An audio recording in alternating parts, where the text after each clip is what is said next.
This is the Coach Bryan Moore Show with Opelika head football coach Bryan Moore.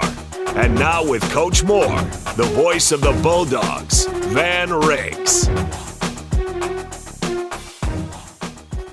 We're excited you're with us here, the very first Bryan Moore Show. Van Riggs alongside Coach Bryan Moore. And Coach, let's get right to it. Been a hectic schedule since you got here, beginning of the year, but I know the announcement came a little before, right during the Christmas holidays, everything kind of got thrown in a loop for you. It's been a whirlwind, but it's been really fun. It's been, relationships that from the past, to see people, old friends and colleagues and administrators and even former players. It's been just a blessing to be back, and we're just excited. I mean, it is a lot. At the beginning, where you're trying to, make sure you have all the right pieces in place, and but the priority is about the kids. The priority is getting them going. Kids need smooth transitions. They need to get back to work and business as usual, and we've been able to do that. So just really excited to be here. Tell us about the Bryan Moore family. You're no stranger to the area. You've been here. Your family's here, both families. Your wife's family's here as well. But tell us about your family, and for folks that don't know much about the Moores. Yeah, well, we have, my wife Lindsay and I have 3 boys. Parker's 13, Baker's 10, and Tucker's 7. And they're all active, and we're sort of a house divided, I guess, right now. My wife and 2 youngest are in Hartselle, finishing up. The school year, it's hard to transition little guys, but my oldest Parker is at the middle school. He's wrestled in his first wrestling match, and with the middle school, appreciate them, Coach Smythe and all those guys for allowing us to get him involved quickly. I think that helps kids, in the transition. My mom and dad are in Valley. My sister, brother-in-law, my niece and nephew are there, and I've been able to eat dinner with them some and spend some time with them. It's been really cool. And then, of course, my mother-in-law is in Hartselle. She'll be moving back to Opelika somewhere, and so we'll be looking for her a place and us a place. And it's I tell you, Opelika's changed a lot in a good way. The Mayor Fuller and all the city council and everybody, Eddie Smith and all the people involved have done such a great job with building this place. We left 9 years ago, and it's changed tremendously, even the residential piece, going through the Sportsplex area and just seeing all the new houses. And it's just an exciting time. And that was kind of the draw for us, is first home and a place that, I got my start, and, where my mentors, Coach Blackman and Coach McCracken were. And then even some of the coaches are still on staff that I coached with. So it's just, God works in incredible ways. And to get back here and to finish, my plan is to finish a career where I started it. Not many people get to do that. And talking about your coaching career, when you started out here at Opelika, you were a young coach, and then you really took a gamble, taking a leap at a young age to be a head coach. First job at Eufaula, and you made a couple stops since then. Yeah, cool part. My wife and I are, believers, and we think that things happen for a reason. And it was funny. I was sitting in my classroom teaching history. Dr. Seymour was the principal, and my best friend Brandon Johnson was across the hall from me, and she texted me and she said, I don't know if you've seen this, but Eufaula, the head coaching job is posted, and right below it is a bookkeeper's position. That's what she did at our middle school for Mr. York.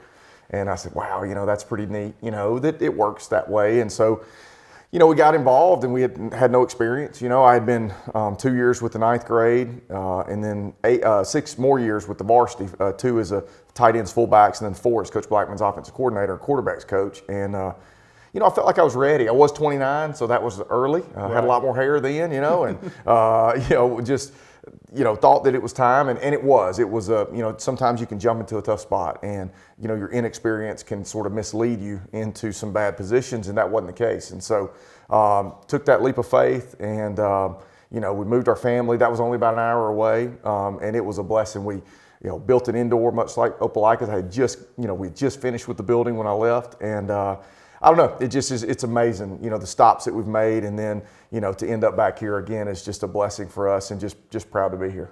A lot of people look at this as a challenging job, 7A, the region that Opelika plays in. You know it, you're familiar with it. What really attracted you to come back and take on this challenge? Well, they've been competitive in this region. I know the last 2 years, didn't make the playoffs, but those guys had done a good job, and it was a new challenge, 2 years ago. And, before that, the 6A run had been great, for many, many years leading up. Some of the games Lindsay and I came to see, and, one heartbreaker in 16, the state championship game. But, that was my desire, was to get back to a place that I felt like we could impact. I felt like, the kids need us here. And I felt like, it's always been our calling to, help more than just in the building, to, know where they live and know their parents and, know their situations. And so, we feel like that's what we're called to do. And so coming back to Opelika, was seamless, and just, every obstacle, that we could put in the way, it was just not blown out of the park. It was just, we just couldn't say no. It was one of those deals. We were happy, love Hartselle, just a great place to live and raise your family with great people, great friends there. Took care of our family, took us in, so that made it really difficult. And we love those people, and we hope to continue those friendships, And but coming back home, I don't fear the 7A thing. I don't fear the challenges. That's the fun of it, you know. Obviously we want to win a state championship here, and I would love to see that done. We've been really close, and I've seen it, been right there, 4 quarters away from one, in 2012, and I want to see that through. And so, but for us, it's more than that. Again, we want to win championships, but we want to create championship people, and we want them to do right. And it's a testament, for the relationships that we've been able to hold on to, that's what we were about and still are. And, those guys came to the meet and greet, and I got to see some old friends for the first time in a long time. And I just went through Burger King and picked up a burger, because my lunches now are about 5 minutes long, just run through how fast can I get a cheeseburger down and on to the next thing. And what was a former student at the window. And, Coach, I'm so, glad to see you. And, that means a lot. I got a son now, he's 7, and I'm just like, wow, unbelievable. And so many. When I met the kids for the first time, I said, I guarantee you, I've coached a brother, an uncle, maybe even a dad at this point. That's been almost 18 years. It's been a long time. Maybe a dad at this point of one of yours, And I just again, proud to be back. Proud to lead this program, a place again that gave me my start, and want to see it through to sort of finish the mission that we all have here. And we're excited to get that started. At least you're not to the point like Coach McCracken where he gets sons and grandsons confused now. So I bet so. No doubt. That's right. Well, I know you were here when the facility improvements got started with the indoor and the turf and the Jumbotron. Now it's getting redone because now things have aged out, and new turf, new lights, new Jumbotron, some improvements to the indoor, some exciting facility upgrades coming. Well, in this day and age, and really, with the turf and everything, you have about a 10-year lifespan. And the Jumbotron, as we see, you can physically see the, the issues there now. Right. And that was like state of the art when Tracy and those guys were working on it, and Revel and everybody involved. It was Brad and everybody. It was just so nice, and Dr. Neighbors had that done, and we were running replay, and I was like, oh my gosh, this is so cool, and being able to run commercials and raise money, through that avenue as well. It was just a blessing to have, but it's time. I walked out on the turf the first day I was back, and some ruts in it, and it's kind of hard now and matted down, and it was time. And the indoors the same way, where we maybe drop some weight and stuff like that. It's it's time to fix it up. So I appreciate that very much. Appreciate our city, and our Board of Education and superintendent for pouring back into that. I don't want to say this the wrong way, but it is an arms race now. In a way, like you're trying to stay. When this building was built, when Coach Blackman and D-Mark and everybody involved got that stuff done, this building was state of the art in the top of the line in the state of Alabama. Everybody's got one now. Yes, right. And credit Dr. Neighbors too for that as well. But everybody's got one. We have to continue to grow, and you see it in college football, but you see it in 7A high school football at this level in the state of Alabama too. So we are blessed to have the building. I want to mention Kenny Prescott too and his staff, for keeping that thing. It smells great. You walk through it. All locker rooms don't smell great. And they've been able to keep things up. Everything's functioning, and new lighting in there and all that deal. I do want to add some graphics and do some stuff to honor guys like Will Herring, and Corey Grant, and some of the guys, Tommy Jackson, that played, and guys like Stephen Roberts and those guys, that played college football. And I want to add some of that stuff to bring those guys back in, sort of a legacy type thing. And but it's a really cool building, and we're blessed to have something like that. Yeah, not many programs have had 8 or 9 NFL players come out, and that's something huge. No doubt, and it gives our kids something to to dream, and to want to accomplish themselves, and not just NFL guys, but outstanding accomplished people in our community. And anyway, I'm excited about that, and excited to add some of that to it. workouts going on right now. I know leading into spring, it'll be here before you know it. A lot of plans. I know the workouts are running right now, and then you're trying to work out, maybe possibly a big spring game.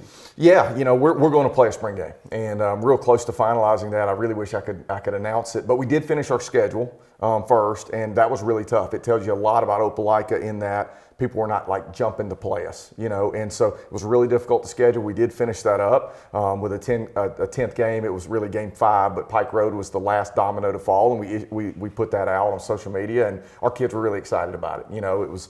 It's quality opponents as usual. Our region stays really, really tough. But yeah, right now the first step is get bigger, stronger, and faster.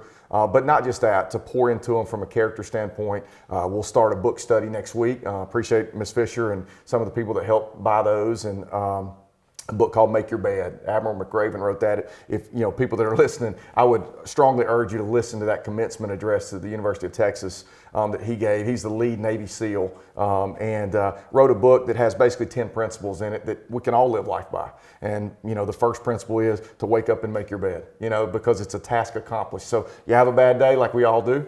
You come home, bed's made, you accomplished something first, and that's how you started. You didn't push snooze on your alarm. You got up like you're supposed to.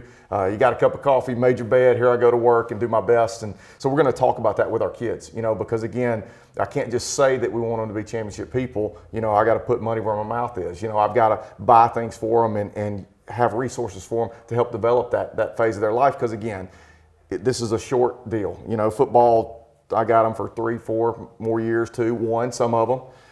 But we've got to put them out in the world. And when I put them in the world, my name's on them. Who was your head coach? Who you were around? Who were you influenced by? And if I put them out, as people that don't understand how the world works and don't understand, the values that we need, then I failed them. And I feel that and own that. And I think, that's something that we want to do and want to be a huge part of our program. And naturally with that, accountable, consistent people, you win games too. And so it does go together, but we're excited to get all those programs started. Strength and conditioning is first, and the nutrition piece is huge. We're eating like crazy. Miss Elaine and our cafeteria staff feed us. We go eat breakfast after we lift every day, have a protein shake, go eat breakfast. The nutrition piece is huge. The science behind it all is huge. And so we don't want to miss the mark on any phase of our program. And it's a little bit overwhelming right now. Right. What all do we need? What needs to be the priority at this point? But, for us, those kids are the priority. That strength conditioning program is a priority, the nutrition piece, and getting them going and getting ready for spring ball. One of the things I know that has been important to you is trying to work with the younger kids, maybe at the middle school level too, to be on the same page for when they come up to see you. They're not in the complete dark on what's going on. Well, I went and met with Mr. York and Craig Montel, the AD there, and Dustin Ferguson, Coach Billingsley, and those guys, and talked about the program and how we develop the whole athlete, regardless of sport. What can we be doing instead of just shooting basketball or whatever, which is great too. But in PE, can we lift? Can we speed train? Can we do some of those things? So I wrote a program with their input, and so they're going through that right now. And I know that because I have a 7th grader. Hey, what'd you do today? In 5th period.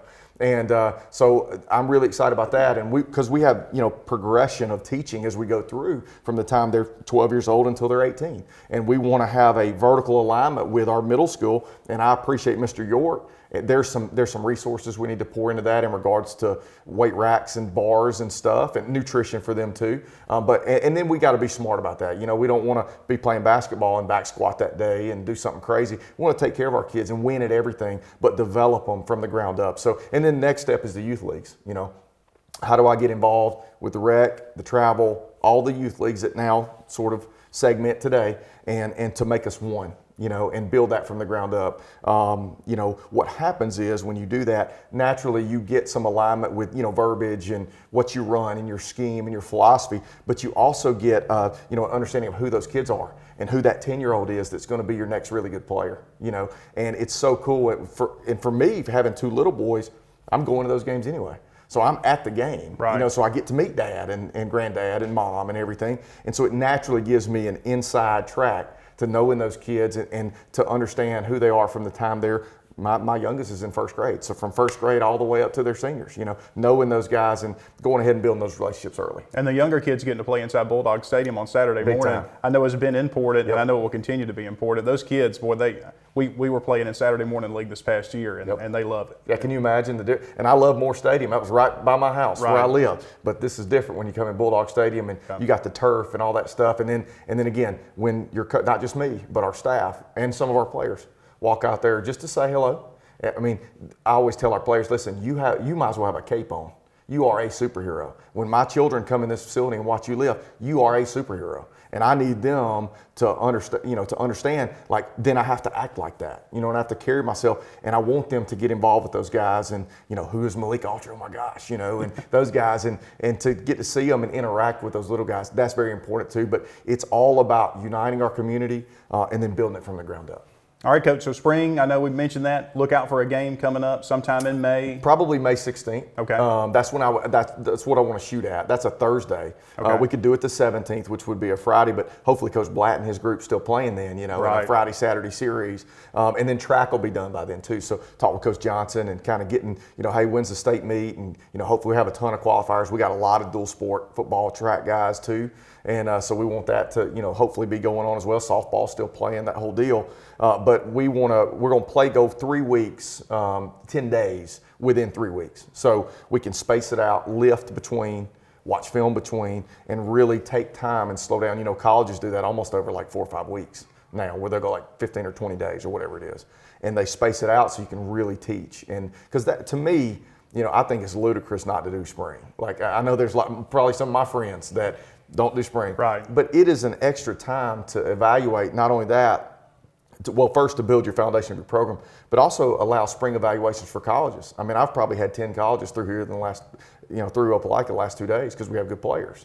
Well, I need those guys to see them on the field in spring, and then our kids to produce and earn scholarship opportunities in the spring. So there's a lot of great things. And then I like playing sort of a multi-level spring game. So play a ninth grade, play a JV, play a varsity, maybe a half for each, so that all of our kids are getting reps. Then we can take those reps and evaluate, and then we can fix the issues in the summer.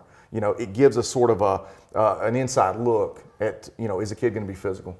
Can he really run and catch? Can he really run the ball and take care of it? Can he tackle somebody?